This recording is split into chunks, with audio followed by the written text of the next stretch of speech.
Film की शुरुआत एक पुरानी किताब की कहानी से होती है जो बताती है कि पहले धरती पे भयानक प्राणी राज करते थे। वेयरवुल्फ, वैम्पायर, डेमन और गोब्लिन। फिर सदियां बीती और इन खतरनाक प्राणियों ने अपने तौर तरीके बदल डाले, शांति प्रिय बन गए। कुछ इंसानों के साथ चुपके से रहने लगे, बाकी छुपके से दुनिया के कोने कोने में जा छिपे। अब सीन कट मारता है आज के जमाने में। मिलते हैं व्लाद से, एक जवान वैम्पायर, और उसके बाप बरनबास से, जो गाड़ी में क्रालिस फेल्सन नाम के जादुई कस्बे की ओर जा रहे हैं। लगता है व्लाद का बाप चाहता है कि उसका लड़का एक मशहूर जादू स्कूल में अपनी पढ़ाई शुरू करे, लेकिन रास्ते में उनका नेविगेशन सिस्टम खराब हो जाता है और वो रास्ता भटक जाते हैं। घने जंगल में भटकते भटकते बाप बेटे एक पत्थर के पुल पे रुकते हैं। अचानक एक डरावना बूढ़ा क्वासिमोडो टपकता है और उनके कागजात मांगता है। पता चलता है ये बूढ़ा 1000 साल से इस पुल का चौकीदार है। वो एक मोटा सा किताब खोलता है और व्लाद के बारे में कोई पुरानी भविष्यवाणी पढ़ता है। कहता है कि लड़का किसी प्राचीन श्राप का हिस्सा है। कागजात चेक करने के बाद क्वासिमोडो उन्हें क्रालिस फेल्सन का रास्ता बता देता है। आखिरकार बाप बेटा उस जादुई कस्बे में पहुंचते हैं जो देखने में मध्य युगीन लगता है। छोटा सा अनोखा कस्बा, जंगल के बीच कहीं गुमनाम सा। गलियों में गाड़ी घुमा रहे हैं कि अचानक एक साइकिल वाला रास्ते में आ टपकता है। बरनबास इमरजेंसी में ब्रेक मारता है। दोनों उतर के देखते हैं कि साइकिल वाला ठीक है या नहीं, मगर उसकी साइकिल का एक पहिया रहस्यमयी तरीके से सिकुड़ गया है। तभी एक पुलिस वाला सीन पे आ धमकता है मामले की तफ्तीश करने। व्लाद के गले में एक काला क्रिस्टल लटक रहा है जो अपने आप जादू कर रहा है, जैसे कि पुलिस वाले की टोपी बदल देना। यही क्रिस्टल साइकिल के पहिए को छोटा कर गया था, लेकिन व्लाद को बिल्कुल भनक नहीं कि उसका क्रिस्टल ये सब करतब कर रहा है। लेकिन व्लाद को पहले से शक था कि उसका क्रिस्टल पहले भी उसकी पीपी के साथ कुछ ऐसा वैसा कर चुका है। खैर, साइकिल वाले झमेले को सुलझाने के बाद व्लाद और उसका बाप अपने नए ठिकाने पे पहुंचते हैं, जो एक एमपी शॉप के ठीक ऊपर है। व्लाद को यह घर बिल्कुल पसंद नहीं था, ऊपर से नई स्कूल की टेंशन भी है। बरनबास उसे हौसला देता है, कुछ नहीं होगा, टेंशन मत ले। रात होने तक बरनबास सामान खोल के घर सेट करता है और व्लाद को सुला देता है। थोड़ी देर बाद एक अजीब सा चोगा पहने आदमी घर में घुस आता है, जिसे देख बरनबास एक पल को घबरा जाता है। वो आदमी अपने को टैक्स अफसर बताता है और एक लंबी चौड़ी बिलों की लिस्ट थमा देता है जो कस्बे में रहते वक्त चुकानी पड़ेगी। अरे, गोब्लिन भी टैक्स से नहीं बच सकते। अगली सुबह व्लाद उठता है तो देखता है बरनबास सारी रात जाग के बिलों का हिसाब किताब कर रहा है। फिर वो व्लाद को स्कूल के पहले दिन के लिए छोड़ देता है और खुद टाउन हॉल चला जाता है। कुछ पेंडिंग काम निपटाने का वादा करता है कि जल्दी लौटेगा।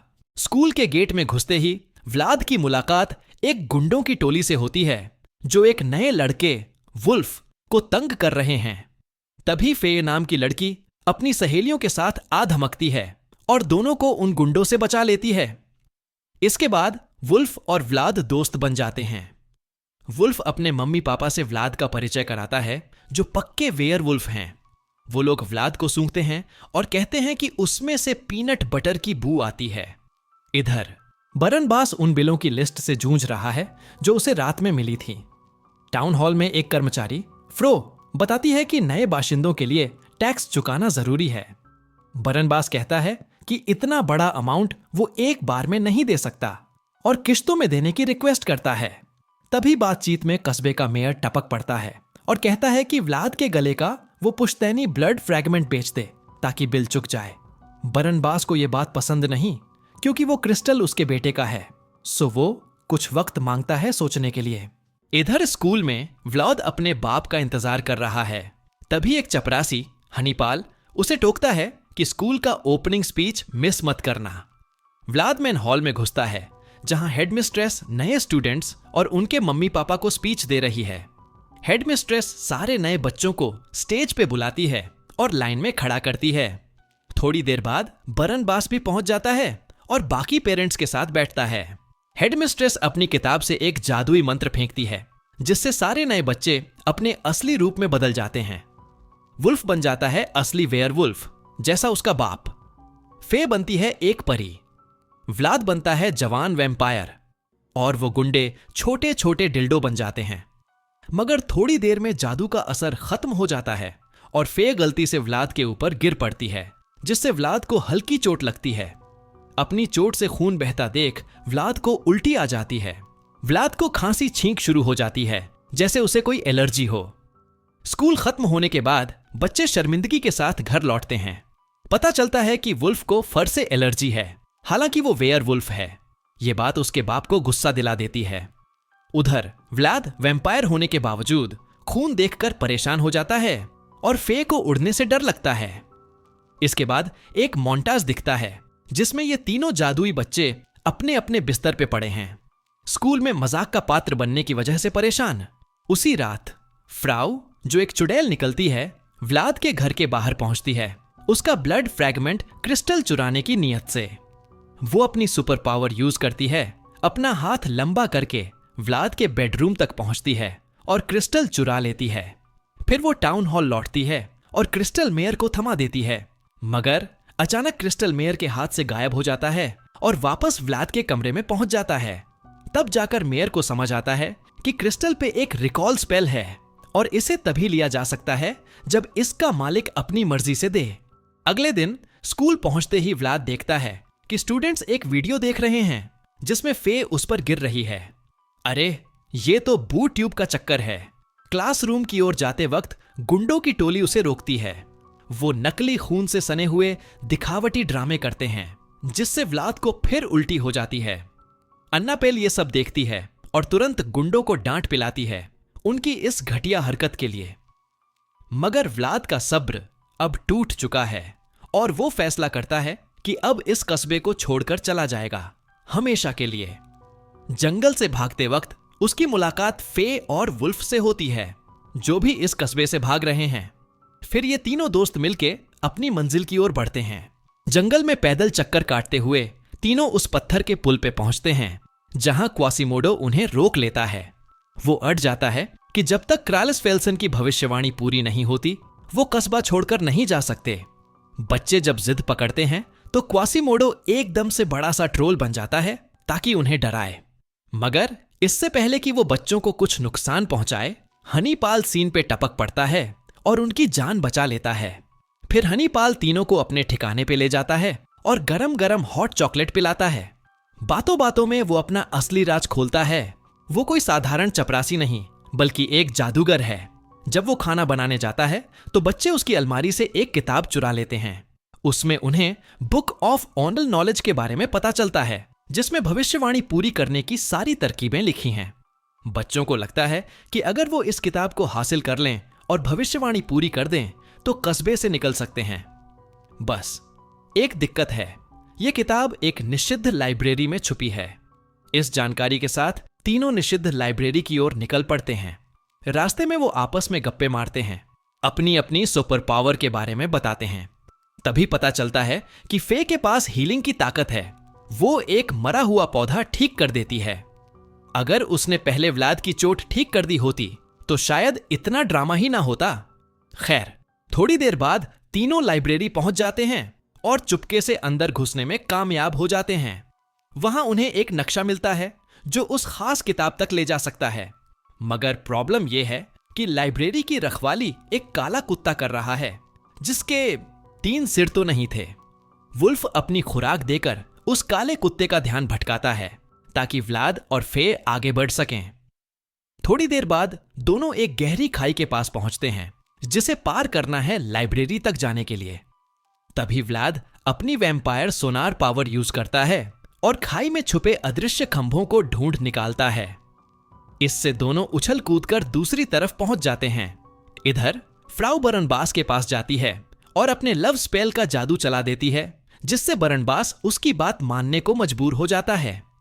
वो उसे हुक्म देती है कि अपने बेटे को ब्लड फ्रैगमेंट बेचने के लिए राजी करे, मगर बरनबास बताता है कि व्लाद स्कूल से भाग गया है और अभी तक घर नहीं लौटा। उधर लाइब्रेरी में व्लाद और फे देखते हैं कि उनकी वाली किताब एक ऊंची शेल्फ पर रखी है। अब फे को अपने डर को किनारे रख के अपने पंख यूज करने पड़ेंगे।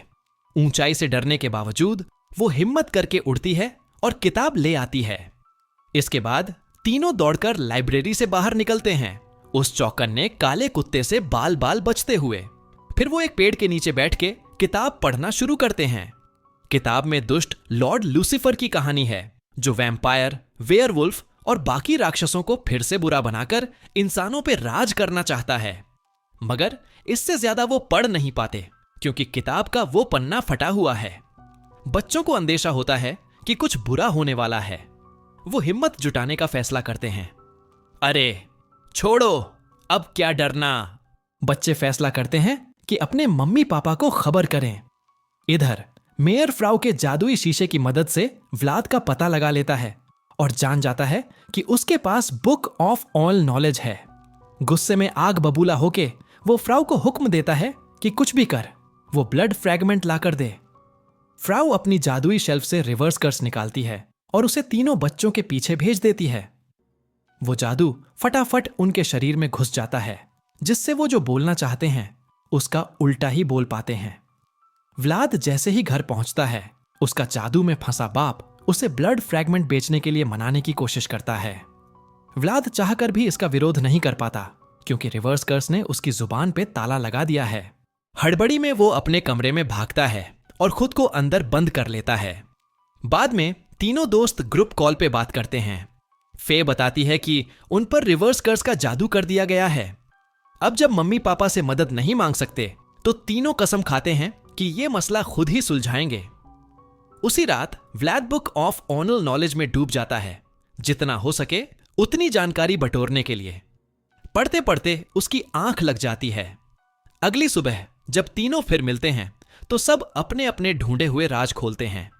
सारी बातें जोड़ने पर पता चलता है कि ब्लड फ्रैगमेंट में वक्त को उलटने की ताकत है, जो जादुई प्राणियों को फिर से दुष्ट बना सकता है। और सच जानने के लिए तीनों टाउन हॉल की ओर चल पड़ते हैं। मगर वहां पहुंचने के लिए पहले पुलिस वाले की केबिन को पार करना है। वो एक प्लान बनाते हैं। वुल्फ और फे पुलिस वाले का ध्यान भटकाएंगे, ताकि व्लाद चुपके से अंदर घुस सके। अंदर जाते ही व्लाद का क्रिस्टल उसे टावर की ओर खींचने लगता है, मानो रास्ता दिखा रहा हो। टावर पे पहुंचते ही व्लाद को ढेर सारे क्रिस्टलों का एक बड़ा सा ढांचा दिखता है और उसका ब्लड फ्रैगमेंट उसका आखिरी टुकड़ा निकलता है। जैसे ही उसका क्रिस्टल उस बड़े ढांचे के पास जाता है, वक्त उलटने लगता है।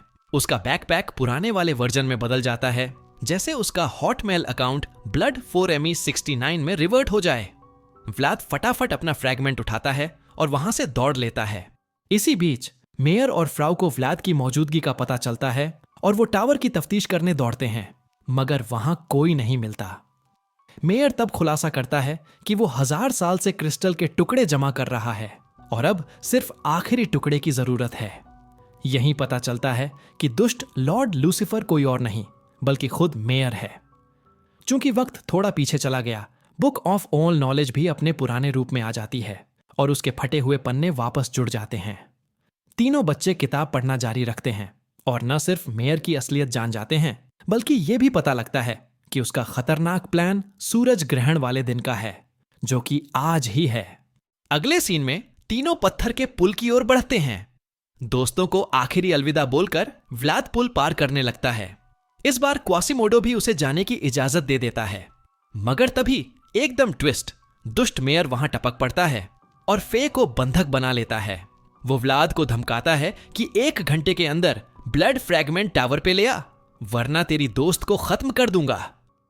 अब भले ही फे की जान दुनिया के अंत जितनी कीमती नहीं, व्लाद के पास कोई चारा नहीं बचता।